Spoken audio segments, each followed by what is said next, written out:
پرویز مشرف کی حالت تشویشناک، سابق صدر کس موذی مرض میں مبتلا ہیں؟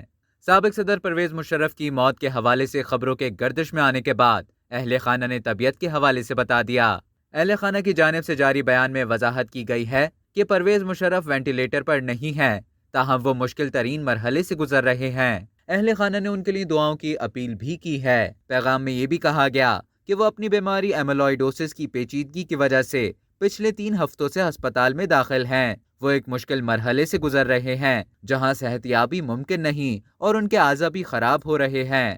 سابق صدر پرویز مشرف کو 3 ہفتے قبل طبیعت خراب ہونے پر اسپتال منتقل کیا گیا تھا۔ پرویز مشرف کے اہل خانہ نے ان کی صحت یابی کے لیے دعا کی اپیل کی ہے۔ سابق صدر پرویز مشرف گزشتہ کئی سالوں سے متحدہ عرب امارات میں مقیم ہیں۔